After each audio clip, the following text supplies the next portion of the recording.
بسم اللہ الرحمن الرحیم۔ السلام علیکم، آپ دیکھ رہے ہیں ہمارا یوٹیوب چینل۔ آج کی اس ویڈیو میں ہم آپ کو بتائیں گے تاریخ فرشتہ، ایک جواری کا دلچسپ واقعہ۔ تاریخ روضۃ الصفا میں یہ واقعہ مذکور ہے کہ ایک دن سلطان محمود اپنے محل کی چھت پر بیٹھا ہوا میدان کا نظارہ کر رہا تھا کہ اچانک اس کی نظر ایک عجیب و غریب بازاری آدمی پر پڑی۔ سلطان نے دیکھا کہ یہ آوارہ گرد اپنے ہاتھ میں 3 پرندے لیا کھڑا ہے۔ جب اس شخص سے محمود کی آنکھیں چار ہوئی تو اس شخص نے اپنے ہاتھوں سے کچھ اشارہ کیا۔ محمود نے فوراً اپنا منہ دوسری طرف کر لیا، مگر اپنے دل میں یہ سوچنے لگا کہ اس اشارے سے اس شخص کا مطلب کیا ہے۔ تھوڑی دیر بعد محمود نے پھر اس کوچے گرد کی طرف دیکھا۔ اس نے پھر حسب سابق ہاتھوں سے اشارہ کیا۔ اس مرتبہ محمود سے رہا نہ گیا اور اس نے اس شخص کو بلوایا اور پوچھا کہ تیرے ہاتھ میں یہ پرندے کیوں ہیں اور تیرے ان اشاروں کا مطلب کیا ہے؟ اس نے جواب دیا، میں ایک جواری ہوں اور میں نے بادشاہ کو غائبانہ طور پر اپنا شریک تصور کر کے پھانسا پھینکا اور اس وجہ سے یہ تینوں پرندے جیتے ہیں۔ محمود نے حکم دیا کہ اس جواری سے یہ پرندے لے لیے جائیں۔ دوسرے روز وہ جواری اپنے ہاتھ میں 2 پرندے لیے ہوئے اسی طرح محمود کے سامنے آیا۔ محمود نے دوسرے روز بھی وہ پرندے اس سے لیے اور سوچتا رہا کہ آخر اس شخص کا مقصد کیا ہے۔ تیسرے دن وہ جواری پھر 3 پرندے لے آیا اور انہیں بادشاہ کی خدمت میں پیش کر کے چلا گیا۔ چوتھے روز وہ جواری پھر سلطان کو نظر آیا، لیکن اس روز خالی ہاتھ تھا اور محمود نے دیکھا کہ وہ شخص بڑا غمگین اور ملول کھڑا ہوا ہے۔ محمود نے اسے اپنے پاس بلایا اور اس کا حال پوچھا۔ جواری نے جواب دیا، آج میں نے بادشاہ کی شراکت میں 1000 دینار کی بازی لگائی، لیکن بدقسمتی سے پھانسا میرے خلاف پڑا اور میں یہ رقم ہار گیا، اور اپنے دربان کو یہ حکم دیا کہ وہ اس جواری کو 500 دینار دے کر رخصت کر دے، اور جواری سے کہا، جب تک میں خود موجود نہ ہوں تب تک میری غائبانہ شراکت میں کبھی جواد نہ کھیلنا۔ محمود کا پہلا وزیر ابوالعباس۔ تاریخ حبیب الاسیر میں لکھا ہے کہ سلطان محمود کا پہلا وزیر ابوالعباس فضیل بن احمد تھا۔ یہ وزیر اپنے ابتدائی زمانے میں فائق کے دربار میں کاتب کے عہدے پر مامور تھا۔ جب فائق کا ستارہ گردش میں آیا تو ابوالعباس نے سبکتگین کے دربار میں پناہ لی۔ اس دربار میں اس نے بڑا معروف حاصل کیا، پہلے یہاں تک کہ وزارت کے درجے تک پہنچا۔ تگین کے بعد سلطان محمود نے بھی اسے عہدہ وزارت پر بحال رکھا۔ ابوالعباس کے بعد خواجہ احمد محمدی نے دوبارہ عربی زبان میں فرمان لکھنے کی طرح ڈالی۔ ابوالعباس حکومت کے امور کو خوش اسلوبی سے طے کرنے اور جنگ کے انتظامات وغیرہ کے سلسلے میں بڑی مہارت رکھتا تھا۔ محمود کے عہدہ حکومت میں 10 سال تک عہدہ وزارت پر سرفراز رہنے کے بعد اس کے برے دن آئے اور اسے وزارت سے ہٹا دیا گیا۔ ابوالعباس کی معزولی۔ بعض مورخین ابوالعباس کی معزولی کی روداد اس طرح بیان کرتے ہیں کہ سلطان محمود کو خوبصورت اور دل نشین غلام جمع کرنے کا بہت شوق تھا۔ الناس الجدید ملوکہم کے مصداق رعایا بھی اپنے بادشاہ کی پیروی کرتی تھی۔ ابوالعباس کو بھی بادشاہ کی دیکھا دیکھی غلام جمع کرنے کا چسکا پڑ گیا۔ ایک دن ابوالعباس کو معلوم ہوا کہ ترکستان میں ایک بہت ہی خوبرو غلام بکنے کے لیے موجود ہے۔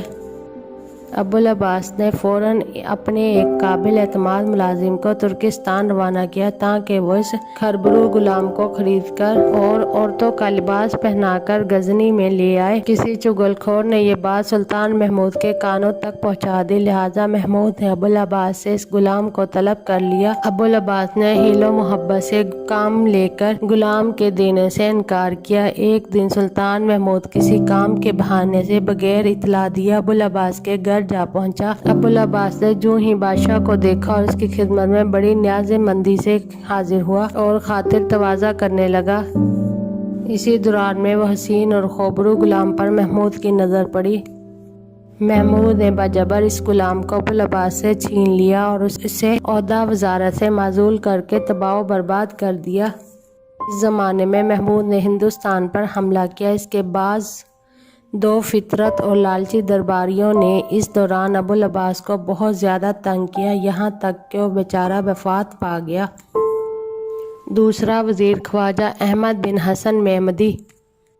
अबुल अब्बास के बाद ख्वाजा अहमद बिन हसन मेहमदी मुंसिफ वजारत पर सरफराज हुआ। ये वज़ीर सुल्तान महमूद का रज़ाई भाई और हम सबक भी था। अहमद का बाप हसन मेहमदी सुब्तगीन के अहद में बस्त नामी कस्बे में मुकीम था और इसका काम बादशाह की तरफ से माल जमा करना था। हसन पर खयानत का इल्ज़ाम लगाया गया। इसकी पादाश में से फांसी पर लटका दिया गया, जो आम तौर पर लोगों में मशहूर है कि हसन मेहमदी सुल्तान महमूद का वज़ीर था, बिल्कुल गलत है। ख्वाजा अहमद बिन हसन बड़ा परतीला, अक्लमंद, समझदार और खुशखत आदमी था।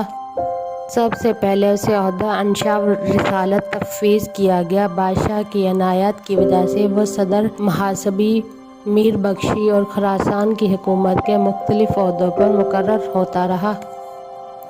कुछ अरसे बाद जब महमूद ने अबुल अब्बास से नाराज़ होकर वजारत से इसे अलहदा कर दिया और अहमद बिन हसन को इसकी जगह मुकर्रर किया। अहमद ने इस ओहदे पर 18 साल तक काम किया। कोई शक नहीं कि इसने अपने फ़राइज़ बड़ी खूबी और दयानतदारी के साथ अंजाम दिए।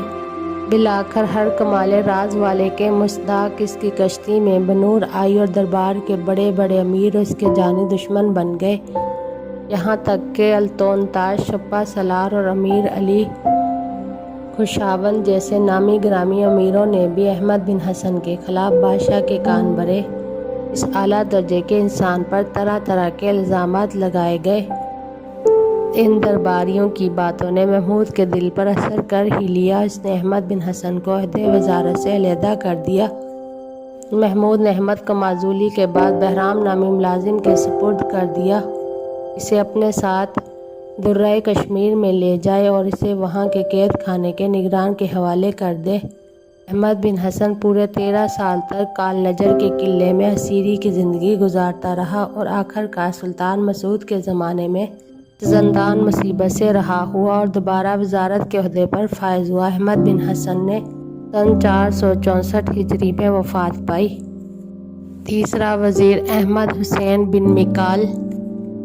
ख्वाजा अहमद बिन हसन मेहमदी के बाद सुल्तान महमूद ने अहमद हसन बिन मिकाल को आमतौर पर जंग मिकाल के नाम से मशहूर अपने वज़ीर बनाया। अहमद हुसैन अपने ज़माने बचपन ही से सुल्तान महमूद की मुलाजमत में था और अपनी तबीयत की तेज़ी, गुफ्तगू की खूबी, अदात व अतवार की अच्छाई की वजह से बड़ा मशहूर इम्तियाजी हैसियत का मालिक था। उसने अहमद बिन हसन मेहमदी की माजूली के ज़माने से लेकर सुल्तान महमूद की वफ़ात तक वजारत के कामों को सरअंजाम दिया। जाहिद आहोपोश का वाक़या। बाद मौरखीन अहमद हुसैन के तफस्सुस से ये रवायत बयान करते हैं कि जिस ज़माने में सुल्तान महमूद अपने बाप सुबुक्तगीन के साथ अबू अली हजवेरी की तबाही और बर्बादी के दर पे था, इन दिनों उसने एक मकाम पर ये सुना कि यहाँ करीब ही एक फ़कीर मुकीम है जो अपनी इबादत और करामत परहेज़गारी की वजह से आस पास के इलाकों में बहुत ही मशहूर है। आम तौर पर लोग इस फ़कीर को जाहिद आहोपोश के नाम से याद करते हैं। महमूद को तो फ़कीरों और दरवेशों से हमेशा ही अकीदत रही थी, इसलिए उसने जाहिद आहोपोश से मुलाकात करने का इरादा कर लिया। अहमद हुसैन को अगरचे सूफियों और दरवेशियों वगैरह से कोई लगाव ना था, लेकिन सुल्तान महमूद ने इससे कहा, मुझे मालूम है कि तुम्हें दरवेशों वगैरह से अकीदत और मोहब्बत नहीं है, लेकिन मेरी ये ख्वाहिश है कि जाहिद आहोपोश की खिदमत में तुम मेरे साथ चलो। हुसैन ने महमूद की बात मान ली और इसके साथ चल पड़ा। दोनों जाहिद आहोपोश के पास पहुँचे। सुल्तान महमूद इस मर्द दरवेश से बड़ी अकीदत और मोहब्बत के साथ मिला। इस जाहिद ने भी महमूद के साथ तसव्वुफ़ की चंद उम्दा बातें बयान की, जिन्हें सुनकर महमूद और ज़्यादा इसका तकीद हो गया। इससे कहा, मुलाजमीन खानका के लिए आपको रुपया, पैसा या गल्ला वगैरह जिस कदर भी दरकार हो फरमाएं, मैं अभी मुहैया किए देता हूँ। जाहिद आहोपोश ने यह बात सुनकर फ़ौरन अपना हाथ फ़िज़ा में लहराया और दूसरे ही लम्हे मुट्ठी भर अशरफिया सुल्तान महमूद के हाथ में दे दी और उससे कहा, जिस शख्स को खजाना गैब से हर वक्त दौलत मिल सकती हो उसे दूसरे के माल की क्या ज़रूरत हो सकती है। सुल्तान महमूद ने जाहिद आपोश की इस हरकत को बहुत बड़ी करामत समझा और इन अशरफियों को अहमद हुसैन के हवाले करके कहा, तुमने देखा फ़कीरों को ऐसी कुदरत हासिल होती है। अहमद हुसैन ने इन अशरफियों को गौर से देखा तो इसे मालूम हुआ कि ये तमाम अशरफियाँ अबू अली हजवेरी का सिक्का है। जब जाहिद आपोश से मुलाकात करने के बाद महमूद और अहमद हुसैन बाहर आए तो महमूद ने कहा, भला इस किस्म के चश्मे दीद करामतों से क्यों इनकार किया जा सकता है। अहमद हुसैन ने जवाब में कहा, मैं औलिया अल्लाह की करामत का मुनकर नहीं हूँ। इस सिलसिले में सिर्फ इस कदर अर्ज़ करूँगा कि आपको किसी ऐसे शख्स से नहीं करनी चाहिए कि जिसके नाम का सिक्का आसमान पर भी जारी हो। महमूद के जब इन अशरफियों को देखा और इन पर इससे अबू अली हजवेरी का नाम नज़र आया तो वो नदामत से खामोश हो गया। मौरिक फरिश्ता ये बयान करता है कि अहमद हुसैन की बात सही नहीं, ये बात साबित हो चुकी है कि हज़रत खिज़र और दूसरे रजालुल गैब खुदावंद ताला के हुक्म से रूहानी और मावी दोनों दुनियाओं की चीज़ें बवक्त ज़रूरत औलिया अल्लाह तक पहुँचा देते हैं। इन अशिया का इस तरह पहचानना शरन नाजायज़ नहीं है। जब सुल्तान मसूद तख्ते नशीन हुआ तो उसने अहमद हुसैन पर इल्ज़ाम लगाया कि जब वो मक्का मौज़मा से वापस आ रहा था तो वो मिस्र मशहूर काफिर बादशाह खलत पहनकर करमती हो गया था। इस इल्ज़ाम की सज़ा अहमद हुसैन को मौत की सूरत में दी गई। अगली वीडियो में हम आपको बताएंगे सुल्तान महमूद के ज़माने के मशहूर शायर के बारे में। वीडियो अच्छी लगी हो तो लाइक और सब्सक्राइब करें। शुक्रिया।